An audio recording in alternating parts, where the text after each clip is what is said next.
Prof. Alex Nina ensina o passo a passo do TCC com o Copilot ChatGPT. Então, aqui no canal a gente tem vários vídeos tutoriais, mas aqui é uma aula que nós vamos falar tudo de forma direta, sem fazer tutorial, mas colocando vários prints aqui para vocês saberem o caminho para fazer um TCC. A primeira coisa é encontrar um trabalho de esqueleto.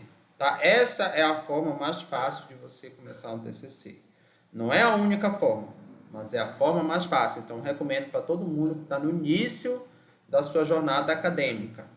Então, o trabalho de esqueleto é um trabalho que dá sustentação ao seu TCC. Então, você... O que é que tem que ter antes de você ir atrás do esqueleto? Né? Você tem que definir um tema com base nas suas preferências e aptidões. Então, você está fazendo um curso. Aqui eu vou dar o exemplo do curso de administração.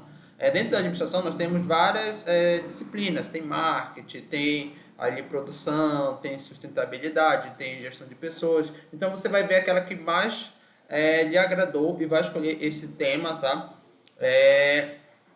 E aí você vai pesquisar numa plataforma de pesquisa de artigos científicos. No caso, eu uso o Google Acadêmico, que é o mais simples, é o mais conhecido. Né? Tem várias plataformas, as universidades têm parcerias, mas eu vou no Google Acadêmico.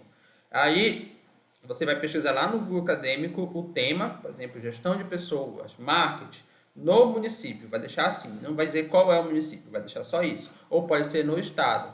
Porque esse é o critério que eu adoto para encontrar um trabalho de esqueleto, é o critério geográfico. E aí você vai usar o filtro de trabalhos recentes.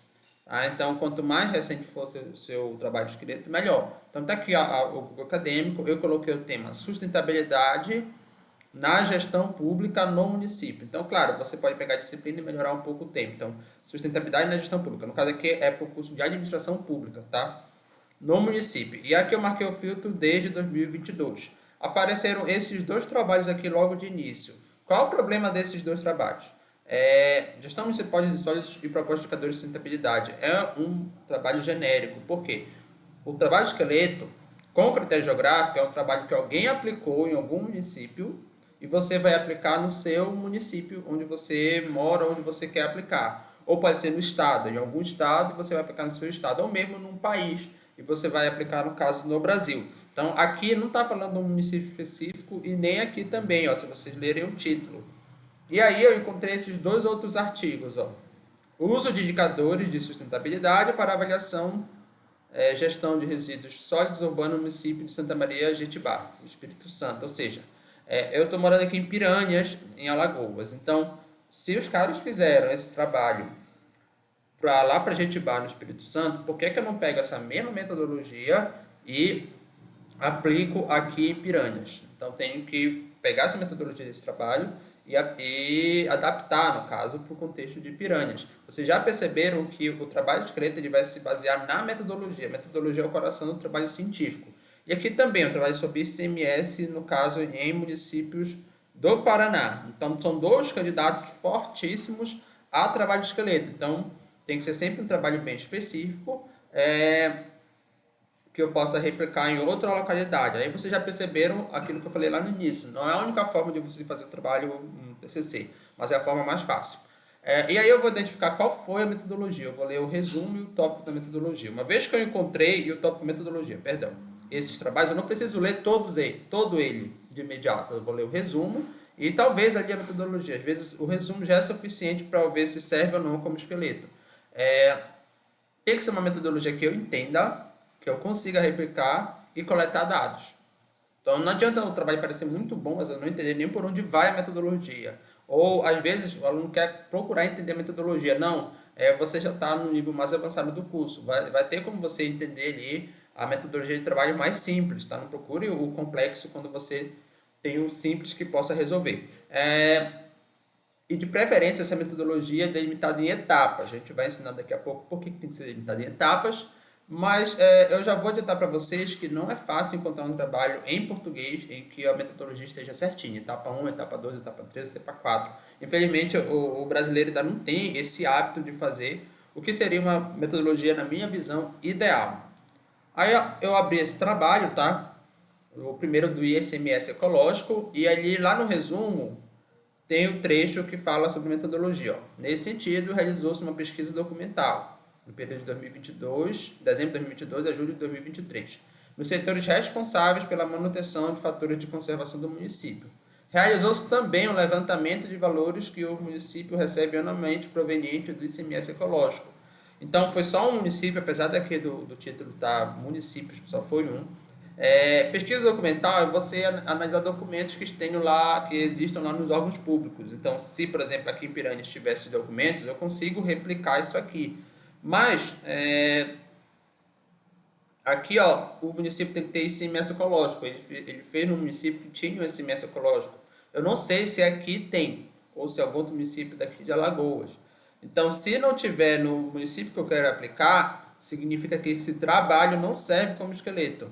Por quê? Lembram aqui, ó. Deixa eu voltar um pouco. Aqui, na verdade é aqui, ó. Consiga replicar e coletar dados. Não tem ICMS ecológico, então não vou conseguir coletar dados, tá? E claro, você também tem que entender o mínimo do que é uma análise documental para você conseguir replicar. Não é uma metodologia tão difícil em comparação às outras, tá? Então não serve. Vamos ver o segundo trabalho. Uso de indicadores de sustentabilidade para avaliação de resíduos sólidos urbanos, lá em Jetibá, né? Olha só, como método utilizou-se revisões bibliográficas e documentos da Prefeitura Municipal para análise e aplicabilidade dos indicadores. Bom, revisão bibliográfica é feita em todo o trabalho. Eu nem considero metodologia, mas isso é uma discussão na literatura. Já análise documental, aqui também, ó, análise documental, vou pesquisar documentos. Então, se existem documentos sobre resíduos sólidos, que é o tema desse trabalho, em Piranhas, o trabalho serve como esqueleto. Tá? É isso que você vai ver, se tem documentos sobre a temática, se você tem dados e se você consegue replicar a metodologia. Então, eu escolhi esse trabalho aqui, tá? De Jetibá como esqueleto. E aí a gente dá uma olhada no trabalho, eu peguei um print aqui de uma parte que ele organiza as etapas metodológicas. Então, tem aqui 3 etapas metodológicas, uma ele coloca como revisão bibliográfica, outra levantamento de dados e outra aplicação de questionário, tá? Eu vou falar só por alto aqui. E aí ele coloca depois mais um texto dizendo que ele vai fazer aqui, no caso, organizar esses 15 indicadores que ele está mensurando com base nesse autor aqui, e categorizar ele com base no desempenho, avaliar o desempenho desses trabalhos. Para mim, desses documentos, perdão. Para mim, isso aqui seria uma quarta etapa, que o autor não colocou como uma quarta etapa, mas para mim seria. Muitas vezes o autor nem coloca quais são as etapas, e você meio que tem que extrair quais são as etapas. Isso já indo para a construção da metodologia do seu trabalho. Por quê? A ideia é que você pegue essa metodologia e adapte ela para o seu trabalho, tá? Aí você começa a construir o trabalho pela metodologia. Então, como eu falei, encontrar um trabalho de esqueleto não é fácil. A maioria dos trabalhos nem apresenta uma clara delimitação das etapas metodológicas e muitas metodologias, na minha visão, enchem linguiça. Ou seja, fala muita coisa que não significa nada de prático. Apresentando classificação da pesquisa e do método, por exemplo. Para mim, não tem necessidade de você fazer isso na metodologia. Falar, o método é qualitativo. Então, qualquer pessoa com o mínimo conhecimento científico, só de olhar essa pesquisa vai saber que é qualitativa. Não vai precisar você dizer que é qualitativa. Porque daqui a pouco você vai dizer, esse trabalho é um TCC que se faz no final de uma graduação. Todo mundo sabe isso. Pelo menos todo mundo está no meio científico. E também falar, é um método descritivo, enfim, essas coisas você não precisa fazer, tá? Para mim é encher linguiça realmente. Mas claro, se o seu orientador, se a banca pedir, aí você faz. Mas não pedindo, não precisa. E aqui, olha, dica pesquisar em inglês. Para quem domina a língua, e só se você domina, tá? Não adianta você querer dominar a língua, gastar um tempo dominando, se já está na véspera do seu TCC. Mas se você ainda tem tempo acadêmico ou já domina a língua, eu recomendo que você leia em inglês, porque realmente os artigos em inglês que chegam para a gente são melhores. Isso não tem nem comparação. A língua mundial e a língua científica do mundo também.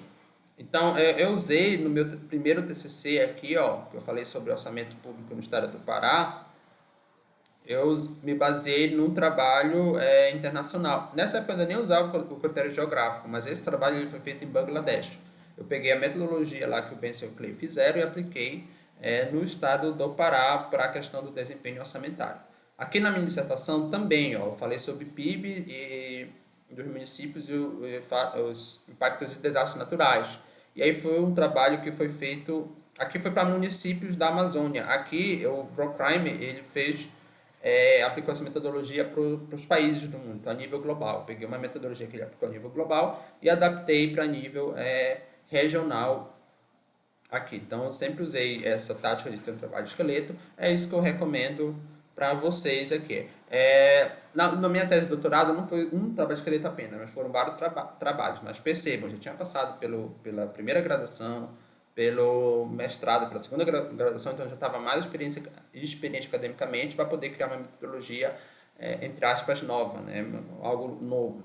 Quando você está sem experiência, é melhor que você não tente inventar a roda. Eu vejo muitos alunos, inclusive bons alunos, tentando ali filosofar sobre qual metodologia vai usar. Não tem muito disso. É só você ver uma metodologia que serve e aplicar ela.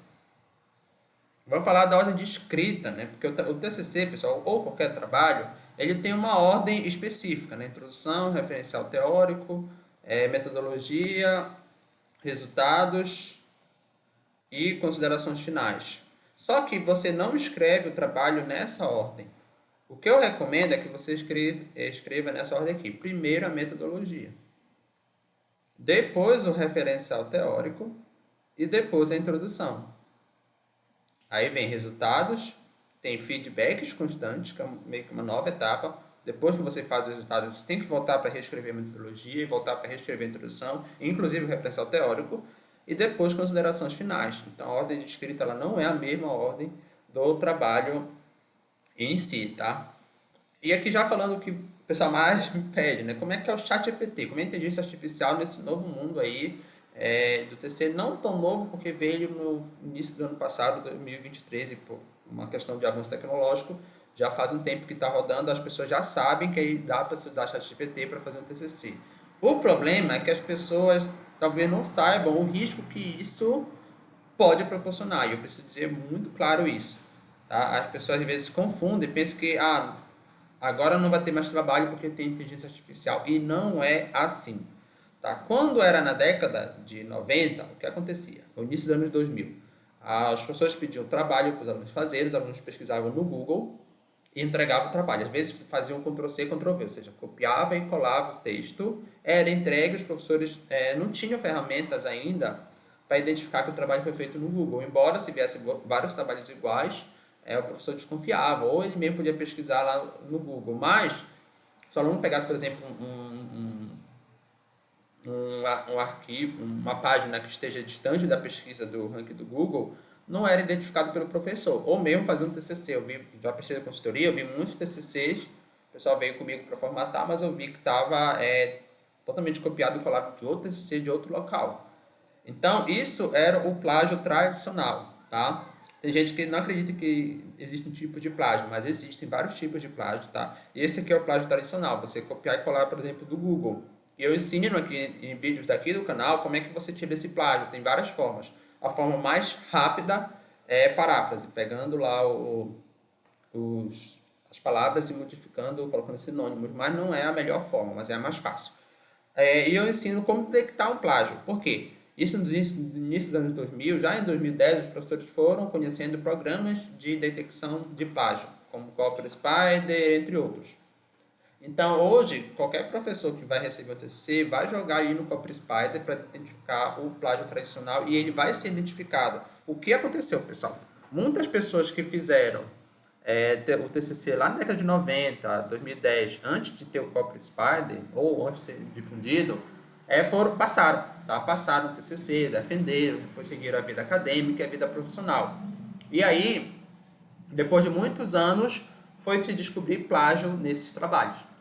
A própria ex-reitora de Harvard, a ex-reitora de Harvard, ela entrou numa polêmica, ela foi a primeira mulher negra a entrar na reitoria de Harvard, mas ela entrou numa polêmica recente ao defender o Hamas, né, se posicionar do lado do Hamas na guerra. E aí teve todo o murmúrio, mas ela continuou como reitora.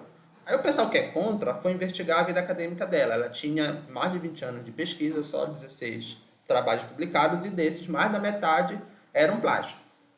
E aí, quando estourou essa bomba de plágio, ela teve que renunciar ao cargo. Percebam, ela defendeu um grupo terrorista, mas continuou como reitora. Quando identificaram o plágio, ela perdeu o cargo, não aguentou a pressão. Então, e assim como tem vários casos de pessoas que perderam depois de anos o seu diploma ou ficaram ali mal falados porque foram detectados plágios antigos. E por que eu estou falando essa história? Porque a inteligência artificial é o plágio moderno. Então, hoje o aluno faz um TCC com o ChatGPT e talvez não seja detectado, mas no futuro a tecnologia vai avançar e isso vai ser detectado. Isso que eu estou falando para vocês. É o risco, imagina, você depois de 20 anos de profissão, exercendo seu cargo, e você perde seu cargo porque foi detectado plágio lá no seu TCC, sua graduação é invalidada, você não tem mais competência para estar atuando nisso aí. Você teve gente perdendo o cargo de ministro por conta de plágio, tá? E na verdade não é um futuro tão distante. Aqui mesmo no canal, eu tenho um vídeo que ensina a fazer qualquer trabalho com o ChatGPT de forma correta, tá? Porque existe a forma errada e a forma correta. E ensino também a identificar um trabalho feito com o ChatGPT. Então já tem, a própria ferramenta da OpenAI consegue identificar isso. E é claro que essas coisas vão estar aprimorando ao longo do tempo. Então, saiba usar, tá? Eu não acho que a gente tem que vendar os olhos, principalmente nós professores. Ah, tá aí o ChatGPT, vamos proibir os alunos de usar. Não tem como proibir, tá? Os alunos vão usar, os alunos já sabem. E, na verdade, você tem que ensinar, na minha visão, quanto professor, a usar. Até porque isso vai ser usado no mercado de trabalho, vai ser usado também na vida acadêmica e, de fato, facilita a vida da pessoa quando a pessoa quer pesquisar alguma coisa, quer conhecer alguma coisa, quer elaborar alguma coisa que tenha ali algum valor para a sociedade, né? No caso de texto acadêmico. Beleza, então dito isso, a gente já começa a parte da escrita que a gente vai usar o ChatGPT. Na verdade, hoje a versão mais moderna é do Copilot, tá? O ChatGPT 3.5 é o clássico, mas ele não é tão bom assim como o Bing ChatGPT, que hoje já virou o Copilot. Por quê? O Bing ChatGPT e o Copilot usa a versão 4, né? O 3.5 é aquela versão mais clássica, logo que surgiu logo no início de 2023, né? O pessoal ficou... Talvez ainda as pessoas estejam mais habituadas, mas eu recomendo o Copilot. Já vou mostrar aqui alguns prints para vocês de como é que a gente acessa o Copilot. Mas a gente vai usar o prompt, que é um comando. E o primeiro comando, na verdade, um dos comandos mais importantes para o TCC é o reescreva, tá? Então, você vai pegar a metodologia do trabalho de esqueleto e vai usar esse comando aqui, reescreva. Então, ele vai reescrever um texto para você a partir da metodologia do seu trabalho de esqueleto. Aí você vai ter que modificar com as próprias palavras, porque se você não modificar com as próprias palavras, você vai estar cometendo um plágio moderno. Quero deixar isso muito claro, tá? Talvez não seja nem identificado no momento, mas vai ser identificado no futuro, então não faça isso. Aí também, modificar com as palavras significa delimitar sua metodologia em etapas. Lembra que eu falei que a maioria dos trabalhos eles não delimitam em etapas, né, nos trabalhos brasileiros, né? Como seria o correto para a metodologia de um TCC? Então, você precisa delimitar em etapas. Olha lá, você precisa compreender a metodologia do trabalho de esqueleto. Então, eu peguei aquele trabalho lá no Espírito Santo, que são esses autores, Santo, Pinto e Lima.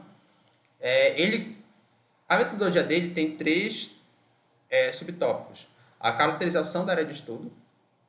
Então, ele descreve Jetibá no Espírito Santo. O que é que eu vou fazer? Para adaptar, vou ter que descrever piranhas. Os dados coletados, que ele fala que a coleta foi feita de 2019 a 2020, e obviamente nós estamos em 2024, então não vai ter como eu coletar dados do passado, né? Embora seja no documental, dê para coletar dados do passado, mas seria muito mais interessante ser um passado mais recente ainda, né? Se fosse aí de 2022 a 2023, considerando o dia de hoje. E nos métodos eles colocam 3 etapas metodológicas que a gente mostrou ainda lá em cima. O que é que eu faria nesse trabalho? A área de estudo eu colocaria para o referencial teórico. Tem uma grande discussão se é melhor no referencial teórico ou na metodologia. Eu prefiro no referencial teórico porque para mim você descrever a área de estudo não é um método, não é uma etapa metodológica. E a coleta de dados, para mim, que ele coloca aqui, ele está dentro de uma das etapas metodológicas que ele descreve lá no trabalho. Então, essa é a primeira mudança que eu faria na estrutura do trabalho, tá? Então, eu peguei o texto do trabalho, lá desse tópico de métodos. Esse texto aqui que vocês estão vendo, tá? Se vocês quiserem, ele dê um print nessa tela para dar uma lida rápida, mas só para falar para vocês que estava lá esse texto. Aí eu abri, olha, esse navegador, é o Microsoft Edge. É esse o símbolo dele. Se não tem no seu computador, você baixa ele, vai no Google e digita Microsoft Edge, faz o download. Mas geralmente ele já até vem, porque a maioria das máquinas são pela Microsoft. Então ele já vem com o navegador do Edge. Aí você vai abrir esse navegador ao invés do Google. Nesse navegador aqui, quando você abrir uma guia dela em branco, vai ter aqui uma opção pesquisa na web, vai ter aqui um logotipo bem no canto. Ó. Esse logotipo é do Copilot, ChatGPT. Você clica nele, aí você vai esperar a página abrir. Se desce um pouco, vai ter três opções aqui, ó. Mais criativo, mais balanceado e mais preciso. Você escolhe a opção mais preciso, porque você está fazendo o texto com rigor científico. Se fosse fazer um texto, por exemplo, de marketing, que eu ensino aqui no canal, como fazer um copywriter, né, um texto persuasivo de marketing, você ia precisar de criatividade. Seria como um anúncio de marketing. Né? Mas, no caso do TCC, você tem que marcar o mais preciso. E aqui vai estar o local que você vai fazer o comando. Aquele comando lá, reescreva esse texto aqui. E aí o Copilot deu para mim, ó, esse novo texto. Então são novas palavras. O que é que ele fez para mim? Ele fugiu do plágio clássico, que é aquele plágio do Ctrl+C, Ctrl+V. Mas como eu falei para vocês, não está fugindo do plágio moderno. E aí eu dou uma lida nesse trabalho, eu identifico as etapas. Toda metodologia tem que ser dividida em etapas. Nesse caso aqui, desse trabalho, estava relativamente fácil você identificar as etapas, porque ele mesmo falava, a primeira fase foi a revisão, a segunda fase foi a coleta de dados, a terceira fase foi a aplicação do questionário. E aqui ele não colocou a quarta fase, mas eu identifiquei como a quarta fase. Foram organizadas uma matriz preliminar. Então, eu identifiquei 4 fases aqui nesse trabalho, tá? E aí, eu reescrevi ele. Coloquei assim, baseado em Santo Pinto e Lina, sempre citem o trabalho de esqueleto de vocês, tá? Lá na metodologia de vocês. O presente estudo será desconstruído a partir das seguintes etapas metodológicas. Aí eu coloquei revisão da literatura, mesmo que para mim não seja essencialmente uma etapa metodológica, mas para o nosso exemplo, eu coloquei e alguns professores também consideram, então tudo bem. Claro, eu não vou mostrar para vocês todo o texto, né, porque eu só mostrei aqui o tópico. Aí eu iria descrever como foi feita essa revisão, onde foi pesquisado, enfim. Qual plataforma eu usei, quais são os principais autores. Aqui, ó, coleta de dados secundários, seria a segunda etapa metodológica. E que dados são esses? Despesas per capita, custos com coleta de materiais. Então, tudo isso estava no trabalho de esqueleto, e aí eu vou coletar dados que já tem do município, dados já consolidados. Poderia colocar aqui DH, a renda per capita da população, tudo isso já tem lá no site do IBGE ou em documentos do próprio município. Aí depois vem a aplicação da entrevista. Então, aqui eu apresento o meu modelo de entrevista. Eu baseio esse modelo ao roteiro de entrevista, na verdade, né? O que é que eu vou perguntar para as pessoas que eu vou entrevistar? Detalhe, o Tabasquereto chama de questionário semi-estruturado, mas para mim é uma entrevista, porque questionário você faz quando você tem uma grande amostra. Tá? No caso, ele perguntou para funcionários lá da Secretaria de Meio Ambiente, então não é um método quantitativo. Né? O objetivo dele não é quantificar o que as pessoas pensam. Ele fez perguntas mais abertas, então ele vai com pessoas-chave perguntar sobre uma problemática. Isso é claramente um método qualitativo. E método qualitativo é entrevista. Tá? Ele vai falar quando é que ele vai aplicar esse questionário, e aqui poderia até colocar análise.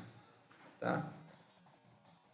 Por quê? Qual é o autor que ele vai fazer que ele vai se basear essa análise? Análise do que as pessoas responderem. Né? Ele vai descrever o que as pessoas responderem e vai analisar com base em algum teórico. Isso aqui é claramente uma etapa qualitativa do trabalho, mas aqui ele também fez lá, eu coloquei para o meu trabalho, a avaliação do desempenho da gestão de resíduos a partir de indicadores de polagem. Então tem esse autor, ele estabelece alguns indicadores de sustentabilidade que se aplicam à gestão de resíduos sólidos. E aí, quando eu falo avaliar, é diferente de analisar, tá?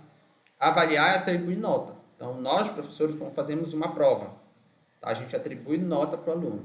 Então, ele tira lá 10, tira 8, tira 0, enfim. Tá? Atribuir nota é avaliar. Analisar é entender o porquê daquele resultado. Por que aquele aluno tirou 0? Ele faltou na prova. Isso é uma coisa. Ele tirou 0 porque ele veio, mas ele não estudou. Aí ele não estudou porque ele está com problemas na família, enfim. Está com problemas de saúde. Aí tem que entender o porquê. A turma tirou nota baixa porque a explicação não foi tão boa, porque a prova não foi condizente com o que foi ensinado em sala de aula. Então, isso é análise, entendeu? Qualitativamente o motivo da avaliação, o motivo dos resultados. Avaliação não, vou atribuir uma nota. Então, qual o desempenho da gestão de resíduos sólidos do município de Piranhas a partir desses indicadores, tá? Percebam uma coisa aqui, ó. Etapas iniciam com substantivos que remetem à ação. Então, todas as etapas metodológicas, elas iniciam com substantivo, que remetem a um verbo. Então, revisão da literatura. Revisão substantivo vem do verbo revisar. Coleta de dados vem do verbo coletar, mas eu coloco na forma de substantivo. A aplicação da entrevista vem do verbo aplicar. E a avaliação vem do verbo avaliar. Tá? É muito importante que você coloque as etapas metodológicas dessa forma. Tá? Não é etapa metodológica, coletar dados, não. Isso a gente vai ver como está muito mais associado ao objetivo. É coleta de dados. Tá bom? E você organiza. É claro que aqui teria mais texto para todos esses aqui, né? Isso aqui eu estou mostrando meio que um esboço da metodologia que eu faria baseado nesse trabalho.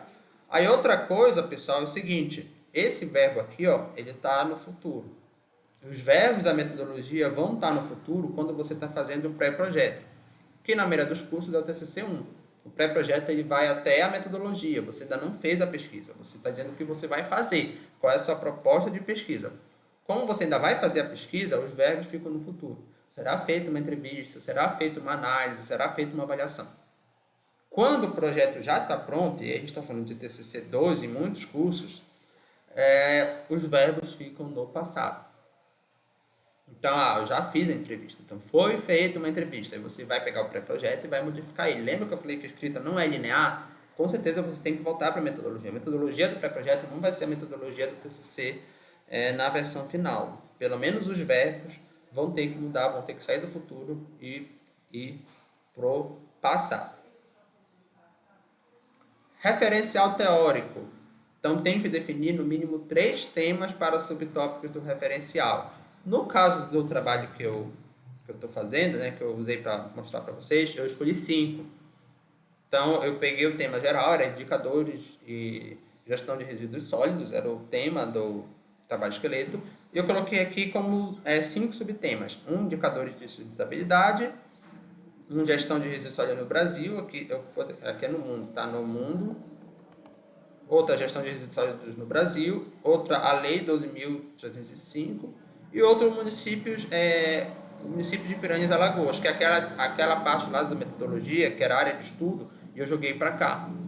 É claro que quando eu fosse fazer isso aqui, esses 2 tópicos poderiam ser muito parecidos, já que a lei é a principal política, né, a grande política nacional de resíduos sólidos no Brasil. Mas isso, eu só tive as ideias de 3 temas que vão transformar em subtópicos do referencial teórico. Então, eu pego cada um desses temas, ó, e busco encontrar um trabalho temático. Ou seja, eu vou de novo no Google Acadêmico, de novo eu coloco o meu filtro de local e eu pego lá o tópico, o tema, né, o subtópico, e coloco aqui, ó, indicadores de sustentabilidade. Eu procuro algum bom trabalho que sirva como base para eu escrever o subtópico do referencial teórico. Então, nesse caso aqui, ó, eu encontrei esse trabalho, uma revisão da literatura. Quando o trabalho faz uma revisão da literatura, tende a ser um bom trabalho para você escrever, se basear nele, para escrever um subtópico do referencial teórico. Porque aqui eu quero falar de indicadores. Então, esse trabalho já faz uma revisão de tudo que tem sido dito por indicadores. Percebo que quando é trabalho de esqueleto, eu procuro o mais específico. Quando é trabalho temático, eu procuro o mais genérico. Tá? Depende do tema também, porque eu posso escolher um tema mais específico. Se eu for pesquisar lá o tema da cidade de Piranhas, eu vou encontrar dados do IBGE, coisa aí seria mais específico o trabalho. Mas no caso, eu estou querendo falar genericamente primeiro, os primeiros tópicos do referencial teórico geralmente são tópicos mais genéricos. Né? Então, estou falando toda a teoria aqui de sustentabilidade, aqui eu estou falando do mundo e estou descendo na escala geográfica Brasil. Poderia descer mais na escala geográfica ainda. Né? Então, os primeiros tópicos são mais genéricos, os últimos são mais específicos. Depois que eu encontro esse trabalho, aí eu vou lá no Copilot e uso, de novo, reescrevo. Eu leio o trabalho, tanto a parte de resultado como a parte teórica, e vejo onde é que ele tem bons trechos. Geralmente, no referencial teórico, você encontra bons textos, porque geralmente os resultados são mais específicos. Mas quando é trabalho de revisão da literatura, tudo é bem interessante para você fazer ali o seu subtópico do referencial. Então, pego um trecho que eu achei legal, assim, de trazer para o meu trabalho, pelo menos aquela ideia, e peço para ele reescrever. Então, ó, eu peguei um texto dois parágrafos lá do trabalho temático, que foi esse aqui, ó, desses autores, do Centro et al., e pedi para ele reescrever. E aí ele reescreveu para mim. Aí, olha, eu criei o tópico referencial teórico, eu fiz uma introdução de quais seriam os subtópicos que eu ia explorar, e aí, ainda tá mesmo erro aqui, né? Olha, tá Brasil aqui teria que ser mundo. E aí eu coloquei o texto do copyload. Por que ele está em vermelho? Porque eu preciso modificar. Se eu não modificar, eu estou cometendo plágio, tá? Isso eu deixar bem claro. Isso aqui serve como base para eu escrever esse meu tópico, mas não pode ser meu tópico. Eu tenho que, no mínimo, modificar as palavras. Só que não tem só, eu só não modifico, eu posso modificar as palavras por sinônimo, eu posso, ou seja, palavra por palavra, eu posso por paráfrase, frase por frase, eu pego uma frase, vejo a ideia e tento reescrever aquilo de outra forma. Ou eu posso modificar por inclusão de novas ideias. Então, esse aqui é o texto base, mas eu li alguma outra coisa sobre indicadores de sustentabilidade. E eu resolvo colocar aqui no meio desse parágrafo. Essa é a melhor forma, porque você vai fugindo cada vez mais do texto do copyload. Aí você vai colocando mais aquilo que você entendeu, aqueles insights, tá? Que você eventualmente vai estar lendo em livros, em outros artigos, e você vai colocando aqui para você criar um texto verdadeiramente seu e você dominar o assunto. Perceba que se você só pedir para o copyload escrever e depois não ir atrás de fazer mais pesquisa, você não domina o assunto. Você pode até servir para fazer o TCC sem ninguém identificar, mas para você realmente dominar aquele assunto e exercer sua profissão, não vai servir, né? Você precisa entender ali a discussão teórica daquilo que você está pesquisando. Então, esse aqui é o texto que eu modifiquei do copyload. E aí você faz o mesmo procedimento para os demais subtópicos, até obter um número de páginas adequado. Tá? É o TCC, eu quero que tenha 6 páginas do referencial teórico. Então, você vai fazer isso com vários parágrafos até você ter um número de páginas adequado. Às vezes, você precisa fazer com vários trechos de um trabalho temático para dividir seus subtópicos.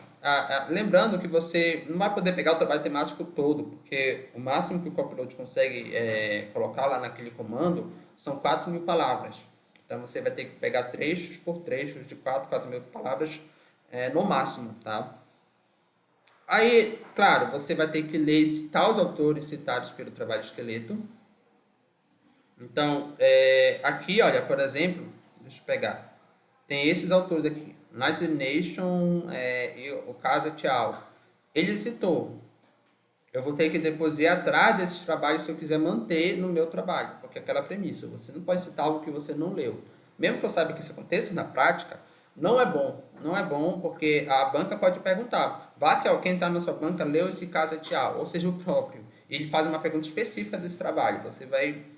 Ele vai perceber que você não leu, você só pegou o trabalho e citou. Então, depois que você constrói seu texto básico, você pega esses próprios trabalhos que estão citados no trabalho esqueleto e vai, trabalha um caso temático aqui, e vai atrás deles. É por isso que é bom que o trabalho temático seja um trabalho novo. Até o filtro de 2020 que eu usei aqui poderia ser um filtro não tão bom. Poderia usar o filtro de 2023 mesmo, do ano anterior, porque aí ele vai ter citações cada vez mais recentes. E a ideia é que quanto mais recentes suas citações, melhor. É claro que você pode ter citações antigas de obras clássicas, mas, no geral, é melhor que você tenha citações mais recentes. Tá? Então, você vai atrás desses trabalhos, vai ler, porque a própria leitura desse trabalho vai fazer com que você modifique ali o seu referencial teórico, e você pode atualizar com outros autores. Então, o meu trabalho temático é de 2020, mas eu posso ter encontrado um trabalho de 2023, que obviamente não vai estar citado no trabalho temático, mas é sobre aquele assunto. E aí eu achei interessante e eu resolvi incluir aqui no meu referencial teórico. Tá? Os trabalhos de revisões temáticas são boas. Olha esse quadro do Calazans aqui, né? Então ele faz um quadro sintético aqui e coloca um monte de autores aqui para você ir atrás sobre determinados assuntos dentro daquela temática. Então é bem interessante você ter um trabalho desse para o seu referencial teórico. E aí, quando você vai fazer essas citações, Algumas coisas precisam ser ditas aqui. Primeiro, a ABNT mudou recentemente as normas para citações, tá? Teve uma pequena alteração em julho de 2023. Antigamente, você tinha caixa alta, ou seja, a citação dentro do parêntese ficava toda em maiúsculo. Agora não é mais assim, tá? As citações continuam diferentes conforme o número de autores, mas elas não ficam mais em caixa alta. Por exemplo, se eu citar aqui o Nina 2021, fora do parênteses, então, de acordo com o Nina 2021, esse trecho aí, Nina 2021 está fora do parêntese. Então ele fica só, o Nina 2021, no caso o autor está fora do parêntese, mas o ano continua dentro do parêntese. Agora, se eu colocar assim, desastres naturais aumentam a pobreza na Amazônia, aí parêntese, Nina 2021. Aí aqui esse autor fica dentro do parêntese, mas continua sem a caixa alta. Então, para dois autores fica separado pelo E, quando está fora do parêntese, então Nina e Lobo 2018, quando está dentro do parêntese pelo ponto e vírgula. Então, Nina, ponto e vírgula, Lobo 2018, aqui. Quando são três autores, fica vírgula e E. Então, Nina, Lobo e Almeida 2018. Se for dentro do parêntese, fica tudo ponto e vírgula. Nina, ponto e vírgula, Lobo, ponto e vírgula, Almeida, vírgula 2018. Tá sempre antes do ano, é uma vírgula. É só, a ponto e vírgula fica entre os autores aqui, quando você tem três autores ou dois autores. Quando são mais de três autores, aí você usa o et al. Então, Nina et al. 2021. Nina et al. 2021 aqui também. Percebam que o et al. Ele fica em itálico, tá? E o et al. Ele só fica na citação.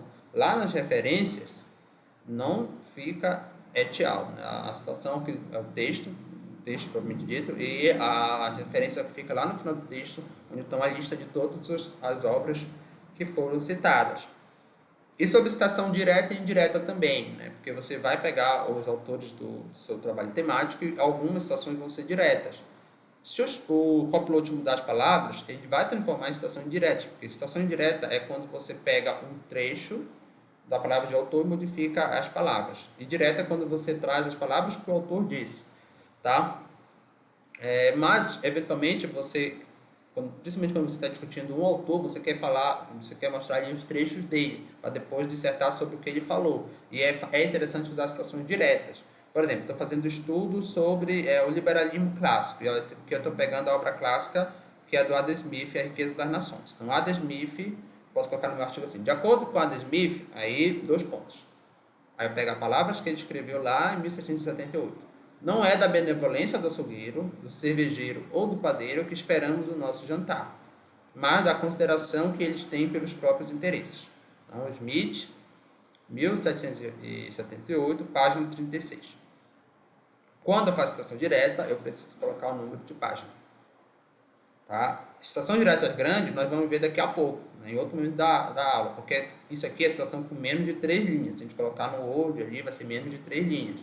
E aí você faz dessa forma, com aspas. Tá?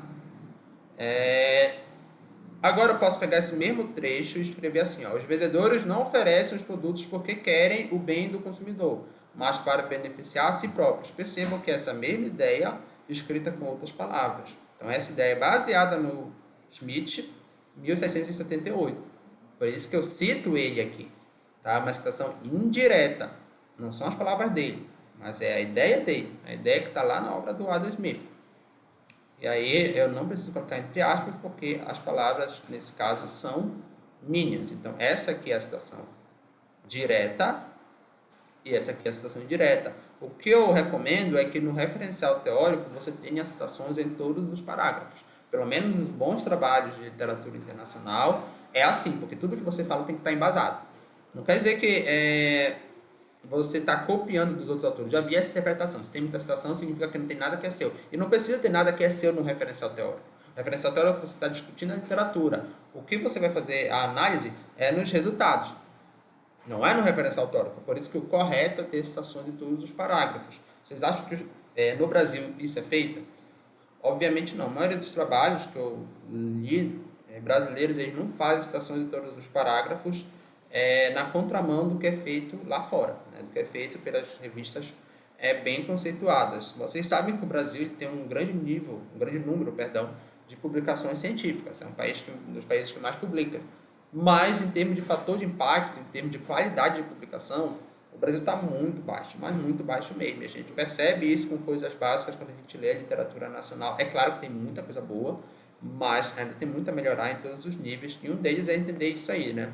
Que o referencial teórico bom, ele não é opinião, ele não é frases jogadas sem nenhum embasamento teórico consistente, tá bom?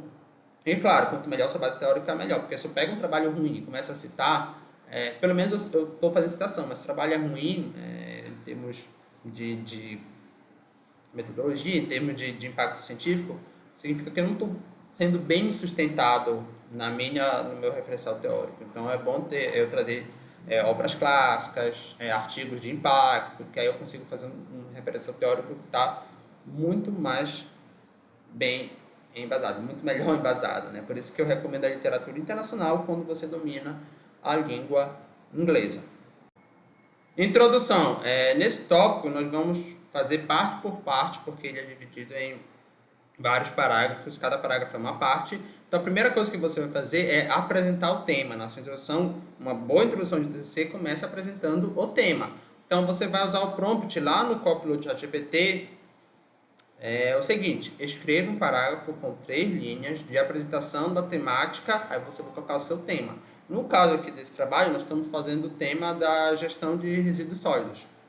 Então, você coloca esse comando bem aqui e ele te dá um texto, tá?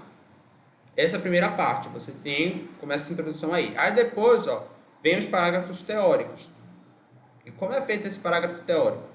Sintetize, prompt 4, né? Sintetize o texto a seguir em 3 linhas. Aí você pega o tópico do referencial. Lembra que eu ensinei vocês a fazer o tópico do referencial, né? Você usa o próprio comando do Copilot, depois você modifica as palavras, e aí você pega essas palavras modificadas com esses novos autores que você citou também, e pede para ele sintetizar aquele texto lá em 3 linhas.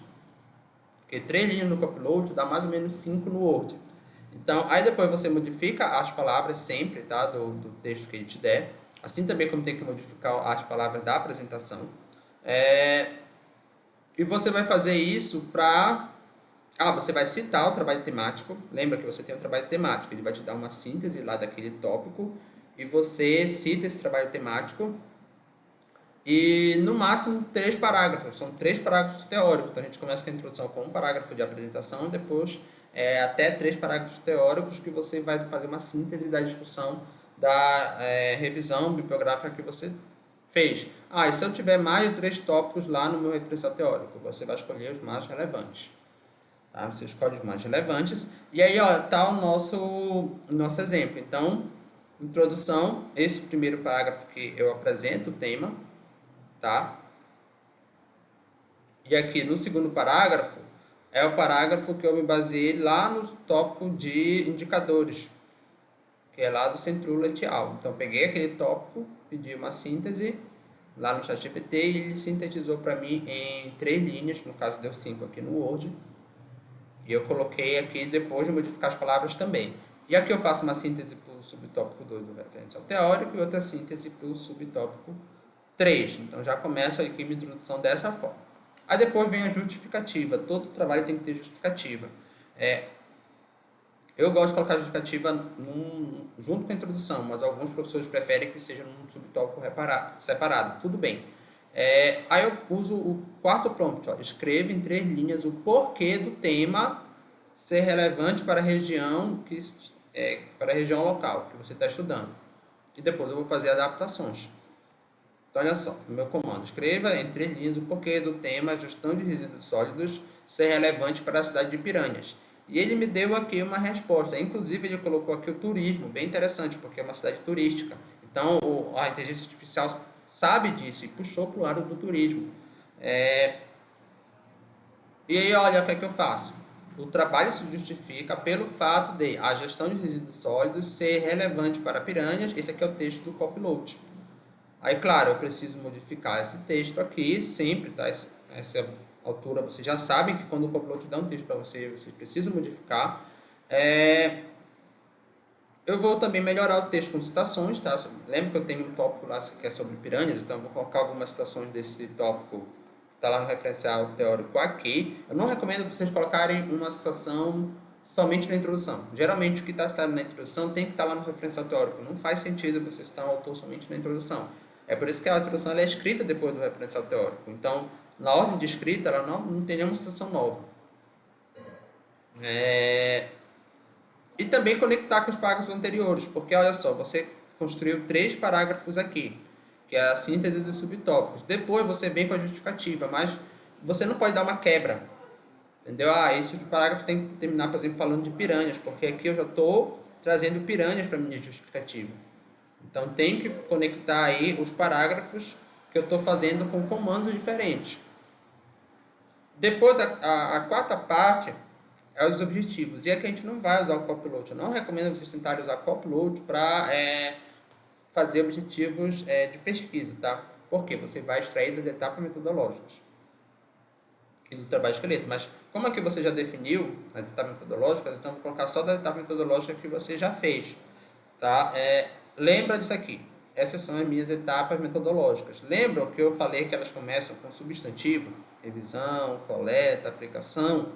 Agora, basicamente, eu vou transformar esse substantivo em verbo. E daí vem as minhas etapas metodológicas. Cada etapa metodológica tem que ser um passo para alcançar algum objetivo definido no trabalho. Então, visão da literatura, eu coloquei como realizar uma discussão teórica a respeito da problemática da gestão de resíduos sólidos. Esse é o objetivo do meu trabalho. Coleta de dados secundários. Então, confeccionar um diagnóstico com base em informações secundárias da gestão de resíduos sólidos em piranhas. Perceba que não necessariamente tem que colocar o verbo coletar. Até para mudar um pouco, você muda um pouco o verbo, mas você não muda o sentido. A aplicação da entrevista é uma das etapas metodológicas. Você coloca analisar a problemática da gestão de resíduos sólidos a partir da perspectiva dos funcionários da Secretaria de Meio Ambiente do município. Então, esse aqui é o meu objetivo que vai ser cumprido na etapa de aplicação da entrevista. Só uma coisa, que quando você tem uma etapa metodológica, ela pode ser subdividida em outras etapas. Então, por exemplo, a aplicação da entrevista, você poderia ter a etapa de elaboração, de aplicação propriamente dita, de análise. Então, eu vou primeiro elaborar o roteiro, depois eu vou pegar esse roteiro e vou aplicar lá na Secretaria de Meio Ambiente. Depois que eu tiver a resposta deles, eu vou analisar. Mas a análise, no caso, é a etapa última, que geralmente é a mais importante, é a que vem para cumprir o objetivo. E aqui, ó, avaliação de desempenho. Então, aí eu coloco avaliar o desempenho da gestão de resíduos sólidos em piranhas. Tá? Então, sempre tem que ter esse paralelo das etapas metodológicas com os objetivos.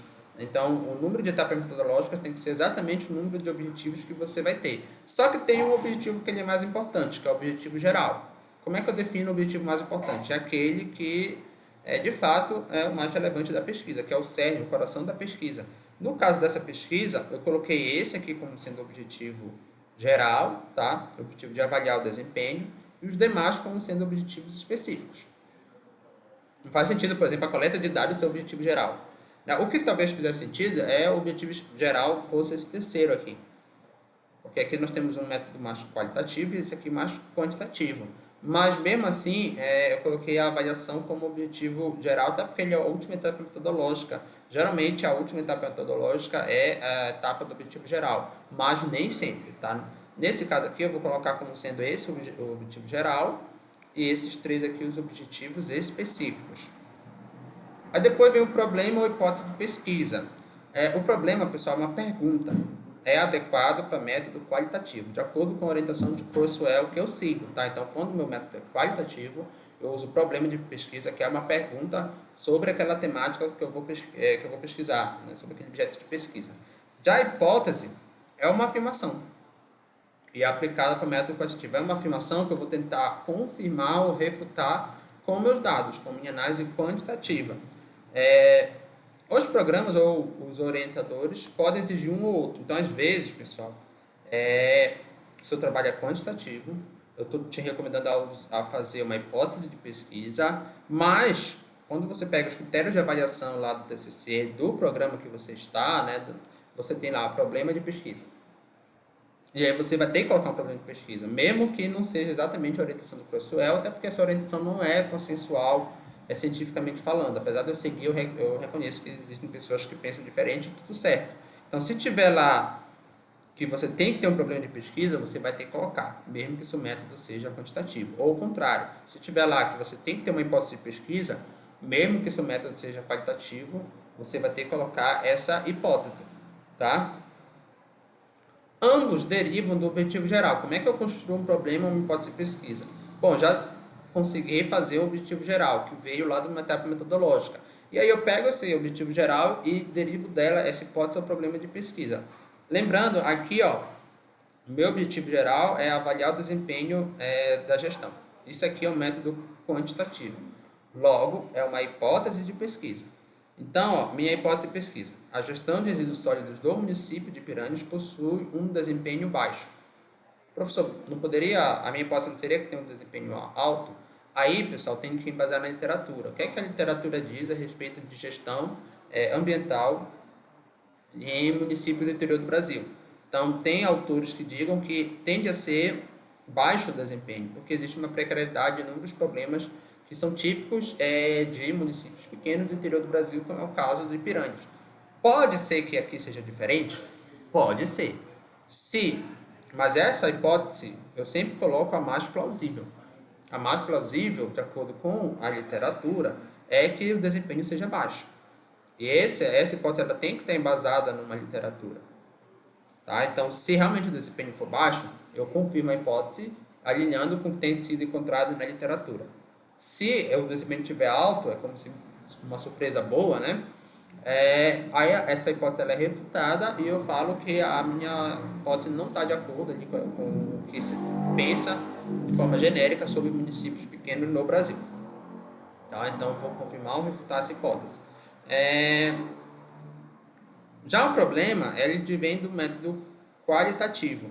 Então, para a gente entender, eu vou supor que esse aqui é o meu objetivo geral, tá? Imagina que esse aqui fosse o meu objetivo geral.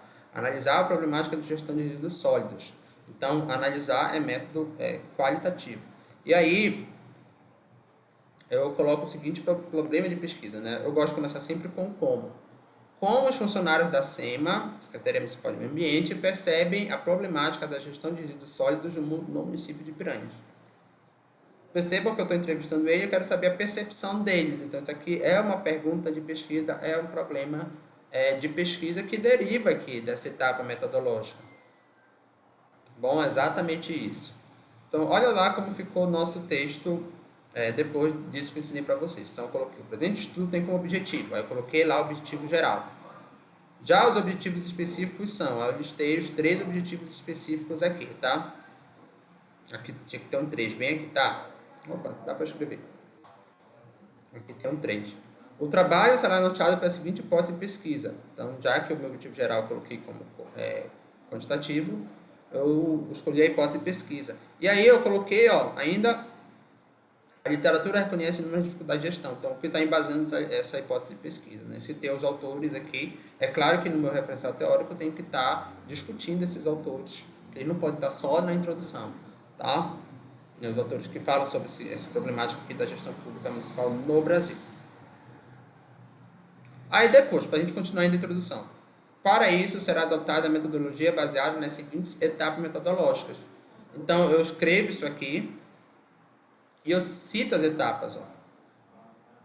Então, lembra que eu coloquei a etapa metodológica lá na metodologia? É claro que eu fiz uma descrição, eu apresentei para vocês só o esboço dela. Para fazer a metodologia, você tem que fazer a descrição de cada etapa. Aqui eu só preciso citar mesmo.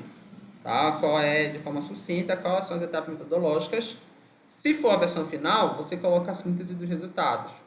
Então, os resultados indicam. Então, você já fez o TCC, está no TCC 2. E lá você já tem resultados. Então, você coloca os principais resultados de forma sintética no final do seu texto de introdução. Assim como no final do texto de resumo também. Mas, se não for a versão final, for o pré-projeto, você vai colocar as suas expectativas. Então, olha só. Espera-se que o trabalho contribua para identificar as falhas e proporcione alternativas para a melhoria da gestão de resíduos sólidos no município. Perceba que eu mostrei para vocês vários trechos. Então, a minha introdução é a junção desse parágrafo aqui que eu escrevi, com esse parágrafo de justificativa. Aí vem esse outro parágrafo aqui de objetivos e hipótese de pesquisa, e vem esse parágrafo final que eu apresento ali a síntese da metodologia e dos resultados já alcançados ou esperados, né? Quando está todos esses trechos, eu tenho a minha introdução. Então, espero que vocês tenham compreendido. Vamos falar agora de formatação, tá? E aqui, pessoal, eu tenho um modelo de Word. Então, vou ensinar vocês a formatar no Word, tá? Professor, mas eu não tenho a licença do Word. Como é que eu faço para formatar? Você pode usar o Word online, que é o Word que você consegue usar no navegador aí do computador para abrir qualquer arquivo. Ele não tem as mesmas ferramentas do Word aplicativo, que é esse que as pessoas usam no computador sem necessariamente estar conectado à internet. O Word Online ele precisa estar conectado. Tem vários vídeos aqui no canal explicando como é que se usa tanto o Word aplicativo como o Word Online. Mais uma vez que você tenha o aplicativo, eu vou ensinar aqui você a usar essas ferramentas, né? A ferramenta mais importante para a formatação é a ferramenta de estilos. Então, quando você abre o Word, tem aqui a guia página inicial e vão ter esses estilos aqui. Essa é a ferramenta mais importante e você consegue usar também no Word Online. Você tem que baixar o meu modelo, porque se você abrir o documento agora no Word, no seu computador, vai estar o modelo da Microsoft. E aí, esse meu modelo eu vou disponibilizar aqui nesse vídeo que você está assistindo, tem vários tutoriais aqui no canal também, porque ele já tem os estilos adequados para a formatação ABNT, que eu criei. Tá? Então, você tem esses estilos, se você apertar essa segunda seta para baixo aqui, vai aparecer todos os estilos. Então, são os estilos de título, de citação, legenda e texto. E aí eu vou mostrar para vocês os principais estilos. Tá? Título, texto, legenda, cite ABNT e ref ABNT. Tem um tutorial completo aqui no canal sobre o uso desses estilos aqui, tá? Que eu vou diretamente no Word fácil, mas como eu falei para vocês, aqui o objetivo desse vídeo é fazer uma apresentação com print. Então, o primeiro estilo são de títulos. Então, aqui são os títulos do meu trabalho. E ainda estou com aquele erro, né, de Brasil duas vezes, seria Mundo e Brasil. Tudo bem. Aqui seria meu tópico referencial teórico e aqui meu subtópico do referencial teórico, tá? E aí, ó, eu marco esse referencial teórico no estilo de título 1, porque ele é título de nível 1. Tá? Nível 1 é 1, 2, 3, 4, tudo é nível 1 porque é tópico primário, que a gente chama também. Percebam que aqui eu tenho como vir na guia exibir e deixar exibindo o painel de navegação. Se eu clicar aqui lá no Word, eu consigo navegar no meu documento. Se eu quero ir lá para a metodologia, voltar para a introdução, é bem interessante o painel de navegação, ele cria um mini sumário. Percebam que aqui não tinha o tópico referencial teórico. Quando eu coloco ele no estilo título 1, ele vem para o meu mini sumário. E aí depois, eu seleciono tudo aqui, e aí eu coloco em título 2. Percebam que ele criou aqui o 2.1, 2.2, 2.3, 2.4, 2.5. E todos eles vieram para o meu mini sumário aqui, ó. Eu posso, depois de ter... claro, eu vou escrever um texto em cada um deles. Depois de estar escrito, eu posso navegar entre os diferentes tópicos do meu trabalho. Tá? Não inserir numeração manualmente. É muito comum, a pessoa vai começar o trabalho e coloca 2 pontos, referencial teórico, 2.1. Manualmente, isso é errado. Porque se você fizer isso, você vai ficar com a numeração duplicada. Uma numeração é automática e outra foi a manual. Qual dessas é melhor? É claro que a automática é melhor. Aí você vai ter que apagar a manual. Até porque, pessoal, olha só. Esses tópicos aqui, estão 2.1 a 2.5. Imagina que eu queira colocar um tópico entre eles aqui. Aí eu coloco aqui o tópico 2.2. Isso aqui vira 2.3, 2.4, 2.5 e 2.6. Se eu inserir manualmente, eu vou ter que mudar manualmente de novo. Agora, se eu inserir automaticamente, isso aqui muda automaticamente. É só vocês perceberem o que aconteceu aqui. Olha, aqui estava a introdução e metodologia. Metodologia é o tópico 2 aqui, né? Quando eu mudo para cá, a metodologia já vira tópico 3. Percebam que o referencial teórico estava escrito só com a primeira letra em maiúscula e as primeiras letras em maiúscula e não estava negritado. Quando eu mudo para o título 1, ele já coloca no padrão ABNT.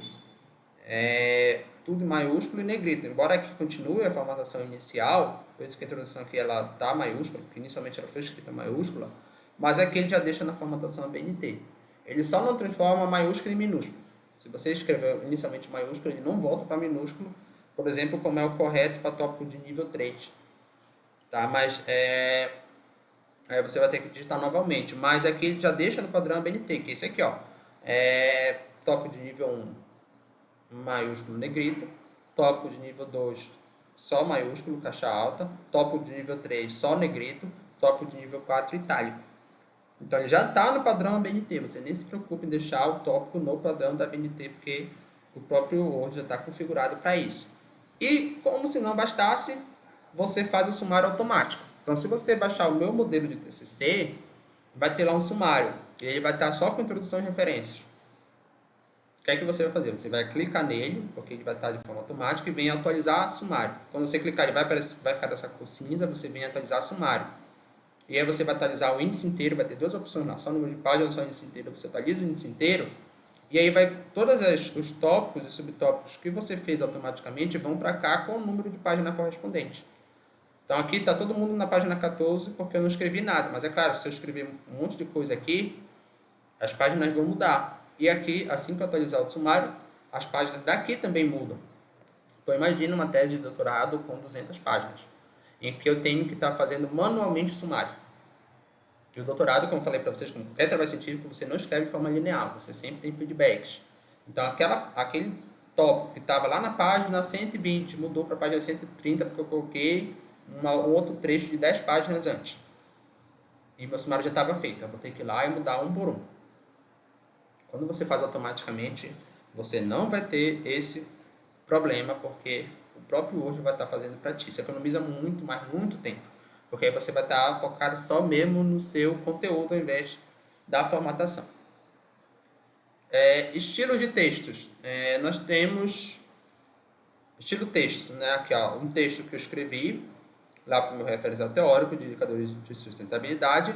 Você vai selecionar esse texto ou deixar só o cursor nele e você vai colocar nesse estilo texto. E aí ele vai colocar no estilo padrão da BNT, que é o estilo ou Arial ou Times, tem como configurar no Word. Eu gosto do Arial, mas tem vídeo aqui no canal que ensina como deixar todos os estilos em Times para quem gosta. Entre linhas o e-mail, aqui esse recuo e entre parágrafos também. Então, basta você clicar no estilo texto que você já vai deixar esse texto formatado. Olha só, formatado, olha só, aqui o recuo, né?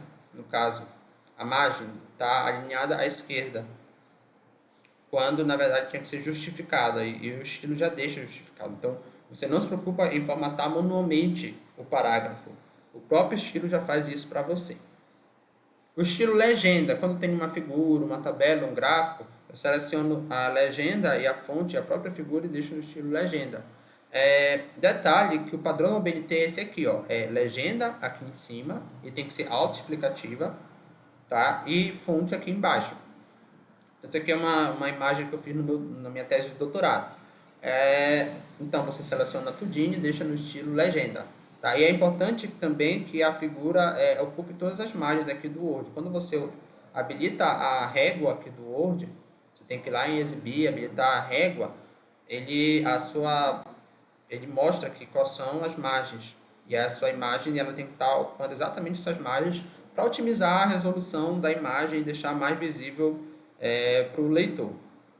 Outra coisa importante é quando você faz uma figura, uma tabela, qualquer ilustração, você tem que fazer a chamada dela no texto. Então, no caso aqui era a figura 4 lá da minha tese de doutorado. Tem que estar no texto antes da figura a chamada dela por figura 4. Não pode estar depois da figura. Não posso colocar a figura e depois explicar o que é ela. Eu tenho que explicar, ou pelo menos apresentar ela antes. E eu não posso chamar ela por figura a seguir, figura abaixo, figura na próxima página. Tem que ser pelo número. Tem que ser figura 4. Se for uma tabela, tabela 1, quadro 2, enfim, mapa 2. Tá? É importante ter a chamada da figura.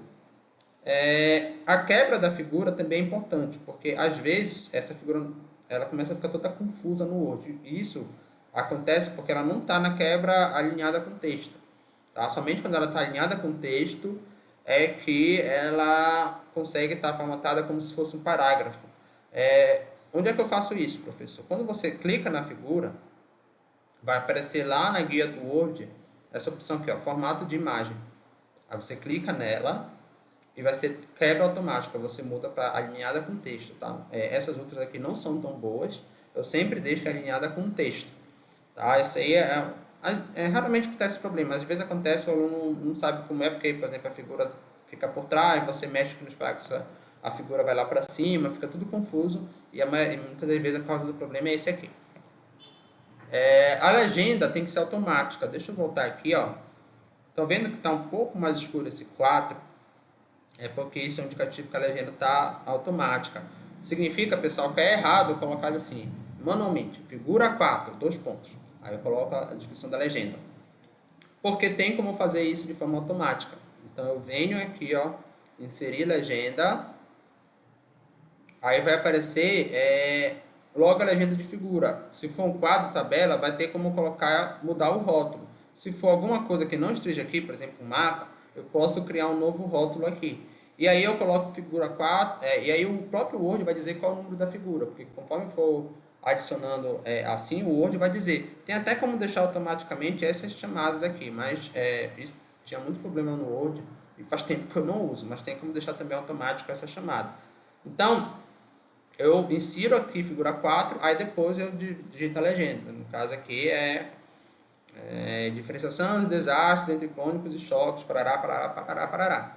Mas aqui eu inseri, nessa guia aqui, ó, referências, depois inseri legenda, lá no Word. Né? Isso aqui não vai ter no Word Online, infelizmente. Aí no Word Online, você vai ter que inserir manualmente.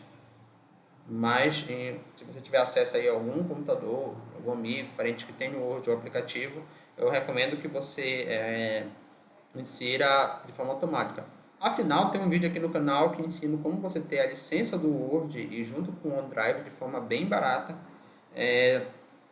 O custo de, salvo engano, menos de R$5 por mês. Né? Você tem que dividir com outras pessoas, enfim. Além de ter 1 tera de OneDrive nas nuvens para você salvar seu TCC e outros trabalhos. Então, procura aqui que eu ensino. Eu vou colocar o link da descrição desse vídeo aqui na descrição. Tem vários links que eu preciso colocar aqui na descrição desse vídeo. Beleza. Olha só, depois que você insere automaticamente as figuras, você vai ter lá no modelo a lista de figuras, que ela também vai ser automática conforme o próprio sumário. Então imagina que tem 9 figuras da minha tese de doutorado. Eu resolvi colocar uma figura aqui, ó, uma nova parte que eu seria colocar no referencial teórico. Imagina que eu tenho, não tenho só 9, eu tenho 50 figuras. Essa aqui é a figura 5. Se eu colocar uma figura aqui no meio, essa aqui vai virar a figura 6, essa 7, essa 8. Se eu tiver feito manualmente, eu vou ter que corrigir uma por uma. Vou ter que corrigir a numeração da figura, vou ter que corrigir também a página que ela está. Quando eu faço manualmente não, quando eu faço automaticamente, basta atualizar a lista de figuras. Ele vai atualizar toda a numeração, ele vai atualizar também a página em que está cada figura.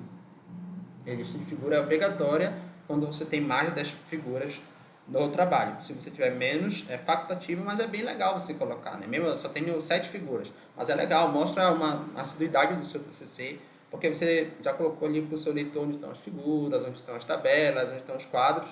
Lembrando que existe lista para cada um desses, lá no modelo já vai estar.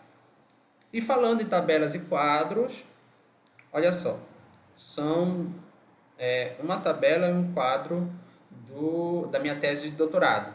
Qual é a diferença da tabela para o quadro? Tá? A tabela tem essencialmente dados numéricos e o quadro tem essencialmente dados não numéricos. Essa é a diferença. A diferença ela é primeiramente conceitual. Tá? Depois que você entende esses conceitos, é que vai para a diferença de forma. As pessoas falam, a diferença é que a tabela não tem borda. Realmente, mas essa não é a diferença sugere entre os dois. A diferença essencial é o conteúdo, não é o formato. O formato é uma consequência do conteúdo. Então, aqui, ó, conteúdo numérico, tabela. Aí você não tem as bordas laterais e não tem as bordas horizontais internas. Só tem a borda horizontal aqui do cabeçalho. Quando o conteúdo ele é de texto, ele é textual, como nesse caso aqui, ó, é quadro. E aí tem todas as bordas. Compreendido? Beleza, então essa diferença essencial. Aí tem como você inserir aqui no Word de forma correta, fazer essa formatação. Tem tutorial aqui também no canal. Estilo Cite ABNT. Isso aqui é usado para citação direta grande. Lembra que lá no início eu falei que existe a citação direta, quando você traz as palavras dos autores, você coloca entre aspas quando você tem menos de 3 linhas. Mas se eu tiver mais de 3 linhas, não é entre aspas. Ele tem que ficar com recuo, com a linha menor e com a letra menor e o espaçamento menor também. E você não vai fazer isso manualmente. Essa é a boa notícia, porque você simplesmente vai pegar o trecho, copiar aqui e mudar para Cite ABNT. Aí você mantém a mesma citação. No caso, como minha tese é antes de 2023, a citação dentro do parêntese ela ainda está em caixa alta aqui. Tá? Eu coloquei até de propósito para relembrar vocês que isso mudou. Mas claro, vai ter o ano e o número de página. E aí vai ter sempre aqui, ó, Cite ABNT, você, toda vez que for uma citação direta grande, mais de 3 linhas, basta você mudar o estilo, que ele já vai deixar no padrão. Até mudou a ABNT, porque você pode colocar 3 ou 5, né? Antigamente era obrigatório ser 4 o recuo. Mas eu recomendo que você deixe 4 mesmo, porque isso não vai interferir no seu trabalho. Vou falar agora de referências. Olha só, lembra que eu estou usando o ChatGPT lá no referencial teórico. Então, eu estou pegando os autores. Eu estou pegando os autores citados pelos trabalhos temáticos e pelo próprio trabalho esqueleto. Então, autores dentro de autores. Quando eu peço para ele reescrever, lá no Copilot, ele reescreve fazendo as citações que o trabalho temático ou o trabalho esqueleto fizeram. Mas ele também coloca alguns parágrafos sem citação. Lembra que eu falei que todo parágrafo tem que ter citação. Se o trabalho temático não fez uma citação, ele vai deixar sem citação. O que é que você pode fazer? Citar o próprio trabalho temático, ou citar algum outro estudo que fale sobre isso. E eu recomendo até que você cite o trabalho temático. Tá? Mesmo que ele tenha citações em todos os parágrafos, você pode inserir ele como uma outra citação. Imagina que esse aqui fosse o seu trabalho temático, e ele só tivesse citado até aqui. O que é que você faz? Cita esse outro. Embora aqui, olha, ele fez um erro, agora que eu percebi. Porque aqui é por ordem alfabética. Tá? Trabalho temático eu não tinha colocado em ordem alfabética. Aqui tem uma citação e aqui tem duas, né? Porque é esse mesmo autor para 2010 e outro trabalho dele para 2011. Então tem um trabalho temático, o Centro de 2020, e dentro dele tinha essas outras citações aqui, ó. United Nations Environment Program 2010-2011 e o Casai et al. 2018. Bom, no Centrulo, então, você encontra as duas estações aqui, as 3 estações. No caso, eu mostrei o print só da United. Então, você encontra lá. Você pode copiar e colar nas suas referências. Só que isso não vai estar sempre certo, porque muitas vezes o artigo ele não segue fielmente a norma da BNT, ou a pessoa não sabe seguir e nem a banca. Então, nesse caso aqui, ó, não está seguindo a BNT, tá? Olha só, aqui a BNT tinha que estar em negrito o título desses trabalhos aqui, já que são relatórios, então tinha que estar em negrito o título. Então, a primeira dica para você colocar a citação a referência, perdão, na BNT é você usar um arquivo que eu tenho aqui disponibilizado na pasta compartilhada, onde eu vou colocar o modelo do Word. Você também vai ter um arquivo lá TCC referência NBR 6023. Por quê, pessoal? O padrão de ABNT ele muda de acordo com o tipo de obra. Então, livro é de um jeito, artigo é de outro, trabalho em evento é de outro, e aqui eu coloquei as principais. Eu coloco o que tem, quais são os elementos básicos, eu coloco exemplos e eu coloco o link de um vídeo que eu ensino você a formatar o passo a passo. A referência, aquele tipo de obra. Então, aqui no caso está a parte de monografia e artigo. Eu coloquei um pouco pequeno, que é para você ver que tem duas coisas. Eu vou até fazer o seguinte aqui, ó, para vocês verem melhor. Isso aqui não é necessário.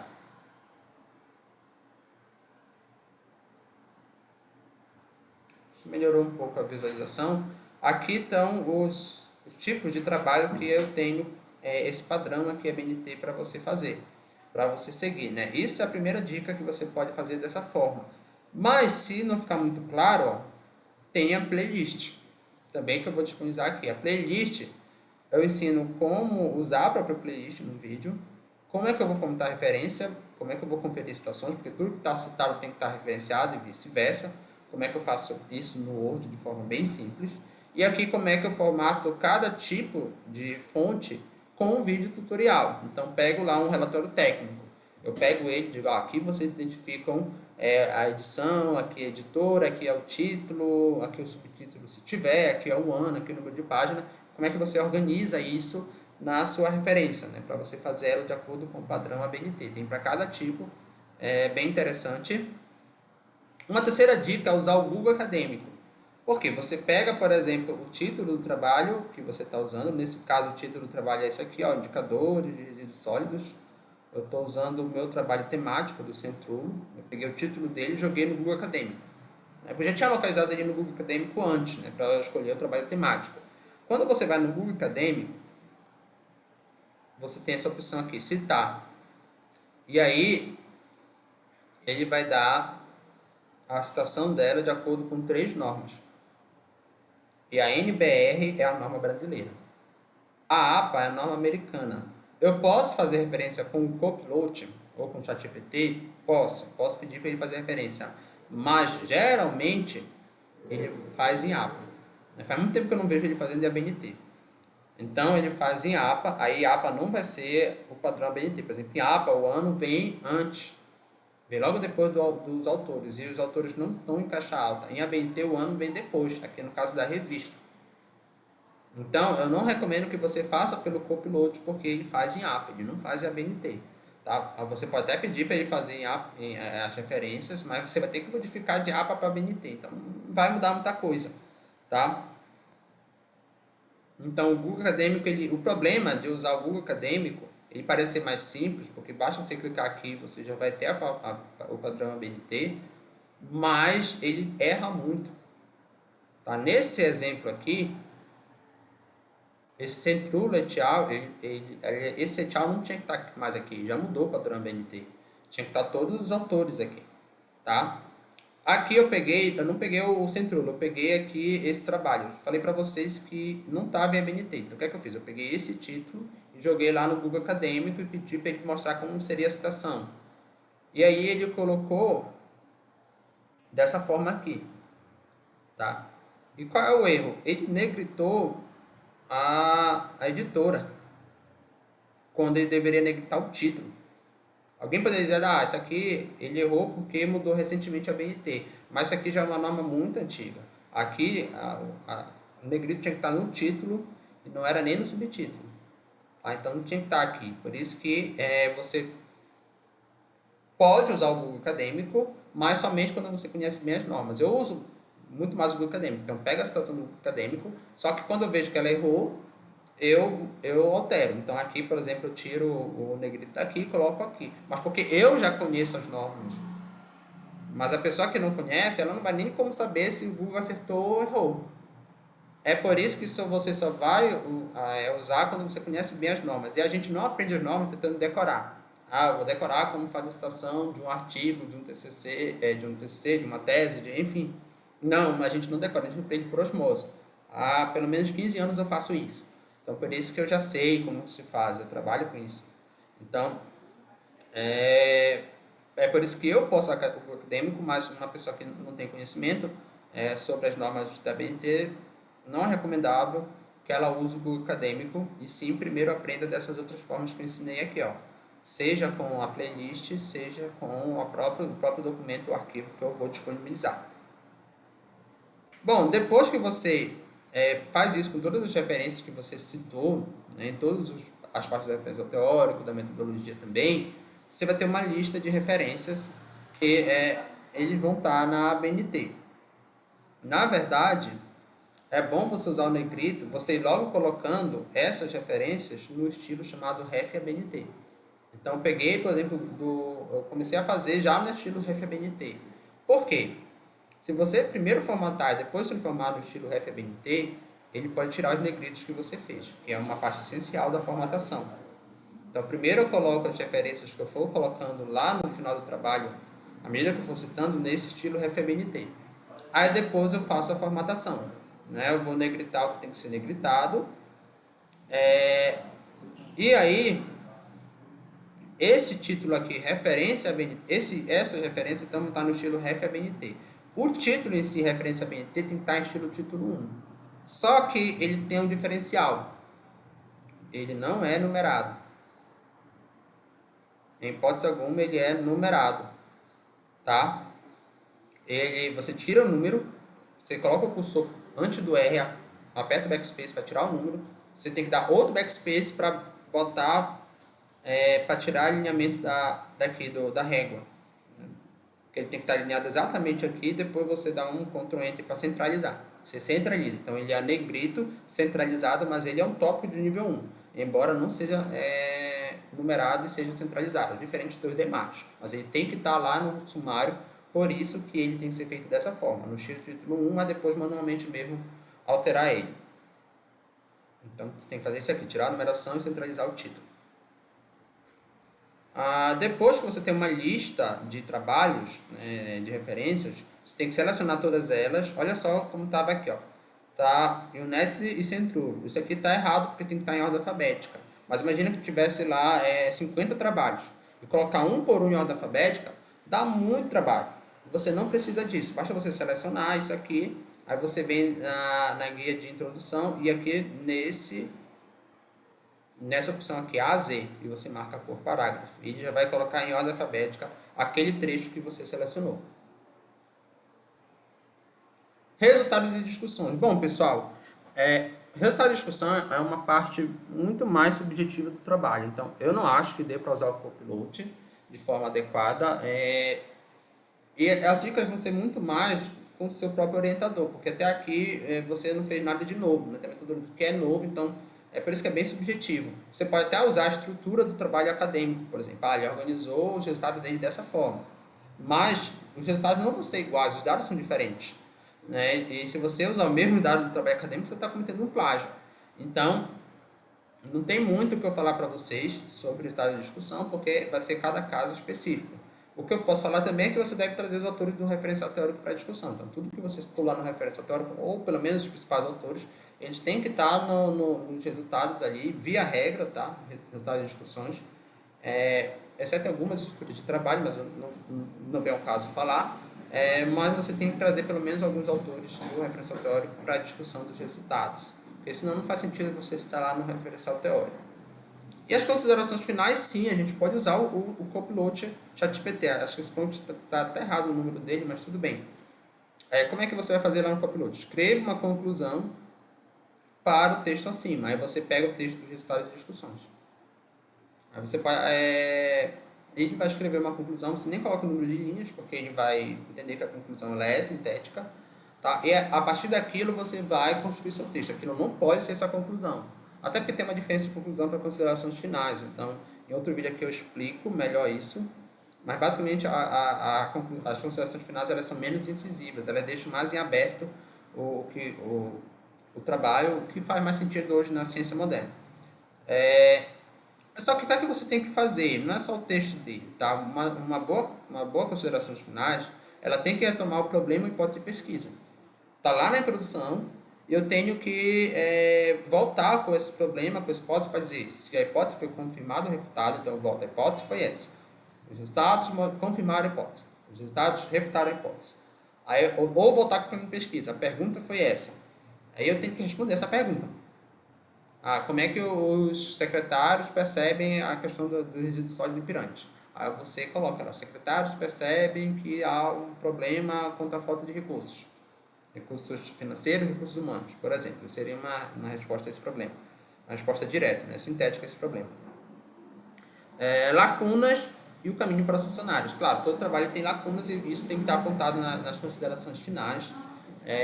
falta isso aqui, falta aquilo lá. Por exemplo, minha tese de doutorado, eu optei como lacuna uma pesquisa mais das instituições sobre desastres naturais, que faltava para complementar a tese. Então, isso é interessante. E eu já falei, tem essa lacuna e esse é o caminho para uma possível solução dessa lacuna, tá? Que vai ser explorado em trabalhos anteriores. Bom, outros elementos que são importantes, que eu não vou falar aqui nesse vídeo, mas que já tem tutorial no canal, tá? Os elementos pré-textuais, aquela capa, contracapa, como é a numeração de páginas também, que ela existe a partir da introdução, então elementos pré-textuais não são numerados. O resumo faz parte dos elementos pré-textuais também. O cronograma, quando é um pré-projeto, tem que ter um cronograma, então aqui tem um vídeo tutorial de como você faz o cronograma. Basicamente, você coloca os tópicos e as etapas metodológicas num quadro, tá? E o Linguagem Tool é uma ferramenta para você melhorar a redação do seu texto, tá? Para você ver os erros ortográficos, você ver possíveis problemas com o português, com a nossa língua, que eu acho também bem interessante, mas eu resolvi não trazer aqui para esse vídeo, mas eu recomendo que vocês assistam aqui os tutoriais que tem sobre Linguagem Tool aqui no canal. Aqui são as obras citadas, né, os trabalhos citados. Eu agradeço imensamente aí por quem acompanhou nosso vídeo. Não esqueça de curtir, compartilhar e se inscrever no canal. Espero que ajude no seu TCC.